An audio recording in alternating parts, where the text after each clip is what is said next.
ओम श्री परमात्मने नमः। गजाननं भूतगणादिसेवितं कपितजम्बूफलचारुभक्षणम् उमासुतं शोकविनाशकारकम् नमामि विघ्नेश्वरपादपङ्कजम्। गुरुर्ब्रह्मा गुरुर्विष्णु गुरुर्देवो महेश्वर गुरुर्साक्षात् परब्रह्म तस्मै श्री गुरुवे नमः। नारायण नमस्कृत्यं नरं चैव नरोत्तमं देवीं सरस्वतीं व्यासं ततो जयमुदीरयेत्। गीताशास्त्रमिदं पुण्यं यः पठेत् प्रयतः पुमान् विष्णोः पदमवाप्नोति भयशोकादिवर्जितः। ओम नमो भगवते वासुदेवाय। सभी श्रोताओं को ओम नमो नारायण। श्रीमद् भगवद गीता की चर्चा करते हुए हम यहाँ अष्टम अध्याय की चर्चा कर रहे हैं, जहाँ भगवान श्री कृष्ण अर्जुन को उत्तरायण मार्ग तथा दक्षिणायन मार्ग के द्वारा योगियों के परधाम गमन की गति के बारे में बता रहे हैं। भगवान ने अब तक बताया कि उत्तरायण मार्ग से जो जाते हैं वो भगवान के उस परम धाम को जाते हैं जहां जाकर फिर लौटना नहीं पड़ता, और दक्षिणायन मार्ग से जो योगी जन जाते हैं वे सकाम कर्मी अथवा योग भ्रष्ट उत्तम लोकों में जाकर उनके पुण्य जब क्षय हो जाते हैं वो पुनः उसी मार्ग से इस मृत्यु लोक में आते हैं। 26वें श्लोक में भगवान कहते हैं, शुक्ल कृष्णे गति हेते जगतः शाश्वते मते एकया यात्यनावृत्ति मन्यया वर्तते पुनः। क्योंकि जगत के ये दो प्रकार के शुक्ल और कृष्ण अर्थात देवयान और पितृयान मार्ग सनातन माने गए हैं। इनमें एक के द्वारा गया हुआ जिससे वापस नहीं लौटना पड़ता उस परम गति को प्राप्त होता है, और दूसरे के द्वारा गया हुआ फिर वापस आता है अर्थात जन्म मृत्यु को प्राप्त होता है।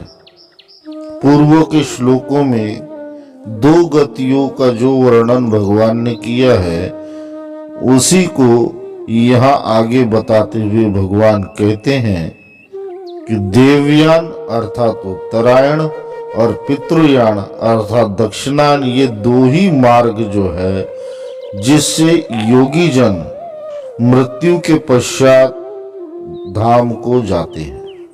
परंतु फिर प्रश्न यहाँ यह आता है कि हमने तो यह सुना है कि अंतिम समय में यमदूत लेने आते हैं, तो ऐसा समझना चाहिए यमदूत केवल उन्हें ही लेने आते हैं जिनके पाप कर्म अधिक है, जो योगी नहीं है, जो ना तो सकाम कर्म करते हैं अर्थात यज्ञ आदि कर्म पूजन भक्ति आदि सकाम भावना से ना करते हैं और ना ही निष्काम कर्म करते हैं।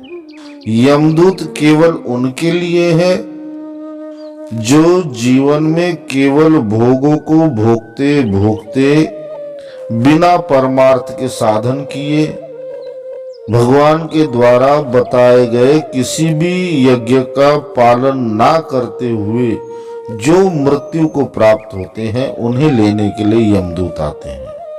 फिर हम यह भी देखते हैं पुराणों में कई ऐसे भगवत भक्त हैं जिनकी मृत्यु होते ही तुरंत भगवान के दूत उन्हें लेने आते हैं।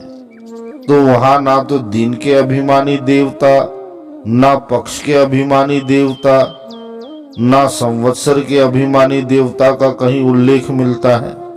तो यूं समझना चाहिए, ऐसा केवल उन महान भक्तों के साथ ही होता है जिन्होंने जीवन रहते रहते भक्ति मार्ग में इतने आगे बढ़ चुके कि वो भक्ति करते करते स्वयं परमात्मा स्वरूप हो गए, और भगवत स्वरूप होने के कारण उनके भीतर का भगवत अंश संपूर्ण रूप से जागृत हो गया।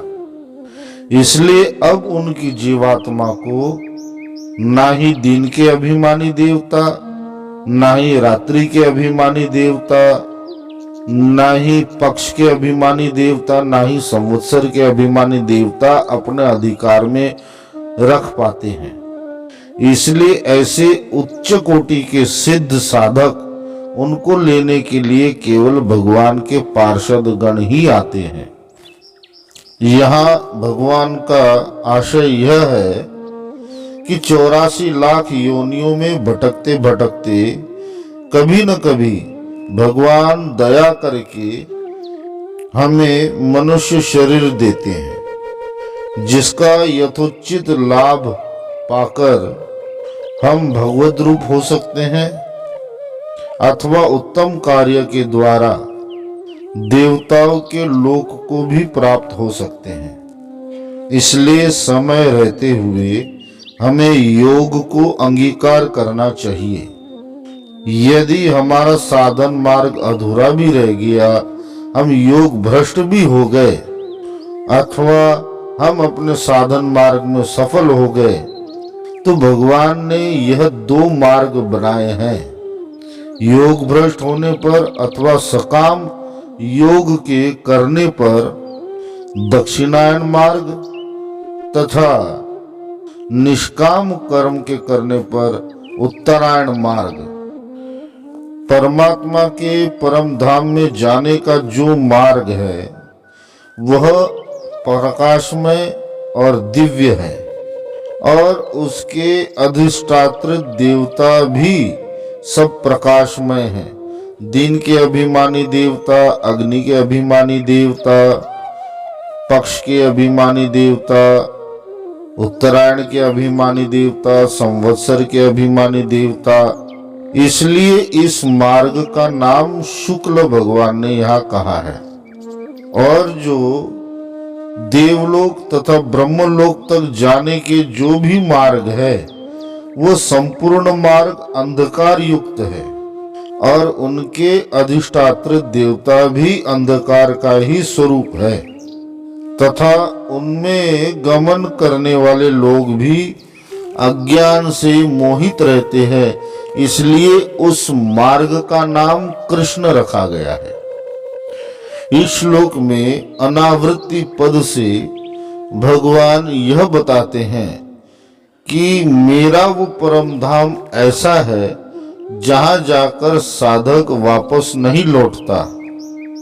वहां जाने के बाद मनुष्य पुनर्जन्म को नहीं प्राप्त होता। इसलिए उस मार्ग को, उस लोक को, मेरे परम धाम को अनावृत्ति भी कहते हैं। और पुनः आवर्तते पद से भगवान ने उन लोकों की गति को दर्शाया है जहां जाकर पुण्य क्षय होने के पश्चात फिर इस मृत्यु लोक में आना पड़ता है। 27वें श्लोक में भगवान अर्जुन को कहते हैं, नैते श्रुति पार्थ जानन्य योगी मुह्यते कश्चन तस्मात् सर्वेषु कालेषु योग युक्तो भवार्जुन। हे पार्थ, इस प्रकार इन दोनों मार्गों को तत्व से जानकर कोई भी योगी मोहित नहीं होता। इस कारण हे अर्जुन, तू सब काल में समबुद्धि रूप योग से युक्त हो, अर्थात निरंतर मेरी प्राप्ति के लिए साधन करने वाला हो। पूर्व में बताए हुए 2 मार्ग का भली भांति तत्व से जानना यहाँ भगवान अर्जुन को कहते हैं। अर्थात देवोपासना करके पुण्यात्मा पुरुष कृष्ण मार्ग से जाकर अपने कर्मानुसार देवलोक को प्राप्त होता है और पुण्य समाप्त होने पर पुनः वापस मृत्यु लोक में आता है। और निष्काम भाव से कर्मोपासना करने वाले कर्म योगी, कर्म के कर्ता भाव को त्याग करने वाले सांख्य योगी, दोनों ही शुक्ल मार्ग से भगवान के परम धाम को प्राप्त होते हैं और वहां से फिर कभी वापस नहीं लौट पड़ते। इसी दो तत्वों को श्रद्धा पूर्वक जानने को और समझने को भगवान अर्जुन को कहते हैं तथा कहते हैं कि इन दो मार्गों को भली प्रकार समझकर हे अर्जुन तू भी योग युक्त हो जा और निरंतर मेरी प्राप्ति के लिए साधन करने वाला हो। गीता में भगवान बारंबार अर्जुन को यही उपदेश देते हैं कि तू मुझे प्राप्त हो जा, मेरी प्राप्ति के लिए साधन कर। तो प्रश्न यह उठता है, यहाँ तो भगवान अर्जुन के साथ ही है, अर्थात प्रकट दिखने में तो ऐसा ही है कि भगवान अर्जुन को सहज ही प्राप्त है। फिर बारंबार अर्जुन को भगवान को प्राप्त करने के लिए साधन करने के लिए भगवान क्यों कह रहे हैं? तो यहाँ यूं समझना चाहिए, जिस प्रकार भगवान अर्जुन को प्राप्त है उसी प्रकार भगवान हमें भी प्राप्त है, क्योंकि भगवान हमारे भीतर भी स्थित है और हमारे बाहर भी स्थित है, परंतु हमें उसकी प्रतीति नहीं है, हमें उसका अनुभव नहीं है। हमने भीतर के तथा बाहर के भगवान को अब तक जाना नहीं है। संपूर्ण साधन उस प्रतीति को प्राप्त करने के लिए ही है जो पहले से ही प्राप्त है। भगवान पहले से ही हमें प्राप्त है। यह सारे प्रयास उनको प्राप्त करने के लिए नहीं है। जो प्राप्त हमें पहले से ही है उसे जानने के लिए संपूर्ण साधन मार्ग है। अर्जुन के विषय में भी ऐसा ही है। भगवान सगुण रूप से साथ में रहने पर भी ना तो अर्जुन को बाहर से भगवान श्री कृष्ण के परमात्मा तत्व के बारे में पूर्ण अनुभव है और ना ही अपने भीतर परमात्मा के अंश की अनुभूति है। इसलिए भगवान अर्जुन को बारंबार साधन में तत्पर होने के लिए तथा योग युक्त होने के लिए यहाँ कह रहे हैं। अर्जुन को निमित्त मात्र बनाकर भगवान संपूर्ण मानव जाति के उत्थान के लिए कृपा करके यह गीता का उपदेश दे रहे हैं।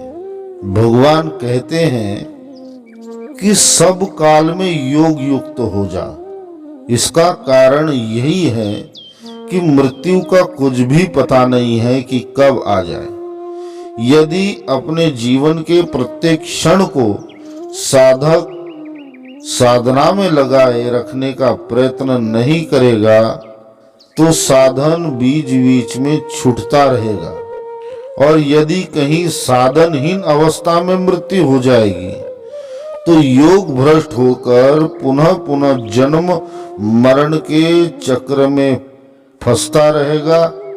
इसलिए मनुष्य को भगवत प्राप्ति के साधन में नित्य निरंतर लगे ही रहना चाहिए, ऐसा भगवान का यहाँ आशय है।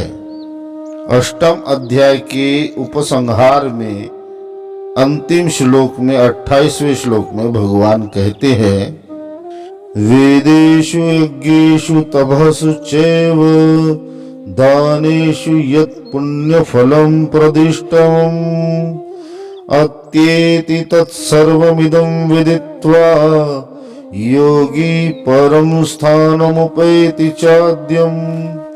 योगी पुरुष इस रहस्य को तत्व से जानकर वेदों में पढ़ने में तथा यज्ञ तप और दानादि के करने में जो पुण्य फल कहा है उस सब को निसंदेह उल्लंघन कर जाता है और सनातन परम पद को प्राप्त होता है। इस उपसंहार श्लोक का तात्पर्य भगवान का यह है, यहाँ भगवान इदम पद का प्रयोग कर रहे हैं, तत्सर्वमिदम, अर्थात इस अष्टम अध्याय में वर्णित जो भी उपदेश भगवान ने अर्जुन को कहे हैं उन सभी को, सभी शिक्षा को, अर्थात भगवान के सगुण निर्गुण साकार निराकार स्वरूप की उपासना, परा अपरा अपरा प्रकृति का ज्ञान, भगवान के गुण प्रभाव और महात्म्य को एवं किस प्रकार भगवान की साधना करने से मनुष्य परमात्मा को प्राप्त कर सकता है तथा कहाँ जाकर मनुष्य को, किस मार्ग से जाकर मनुष्य को लौटना पड़ता है और किस मार्ग से जाकर कहाँ जाकर मनुष्य को लौटना नहीं पड़ता है, इन सब बातों को भली प्रकार जान लेना ही भगवान के उपदेश को तत्व से समझ लेना है। और इस प्रकार भगवान के उपदेशों को तत्व से जानने से वह फल प्राप्त होता है जो फल वेद विहित कर्म, व्रत, उपवास, स्वधर्म पालन, दान आदि कर्म, स्वाध्याय, उत्तम लोक की प्राप्ति के लिए यज्ञ आदि, पुण्य कर्मों के संचय के लिए शुभ कर्म, संपूर्ण सकाम भाव से किए गए कर्म, जिनसे देवलोक से लेकर ब्रह्मलोक तक श्रेष्ठ लोकों की प्राप्ति होती है, इन सब फलों से कई गुना अधिक फल भगवान के द्वारा बताए गए निष्काम कर्म योग को अंगीकार करने से प्राप्त होता है। स्वर्ग आदि लोकों के भोग क्षण भंगुर है, पुण्य क्षय होने पर पुनः इस मृत्यु लोक में आना ही है। इसलिए इस बात को समझकर, उन भोगों को अनित्य समझकर उनमें आसक्त ना होकर और सर्वथा उपरत होकर हमें निष्काम कर्म योग में प्रतिष्ठित होना चाहिए। ऐसा करने पर फिर हम इस संसार चक्र से मुक्त हो जाएंगे और जो सबका आदि, सबसे परे और श्रेष्ठ है उस परम परमात्मा सच्चिदानंद घन दिव्य आनंद, उसे तत्व से जानकर उसे प्राप्त हो जाएंगे। इसी को परम गति की प्राप्ति, दिव्य पुरुष की प्राप्ति और परम पद की प्राप्ति तथा मोक्ष को प्राप्त हो जाना भी कहते हैं। ओम तत्सदिति श्रीमद् भगवद गीता उपनिषत्सु ब्रह्म विद्यायां योग शास्त्रे श्री कृष्ण अर्जुन संवादे अक्षर ब्रह्म योगो नाम अष्टमो अध्याय। ओम नमो भगवते वासुदेवाय। हरि ओम तत्सत, हरि ओम तत्सत, हरि ओम तत्सत।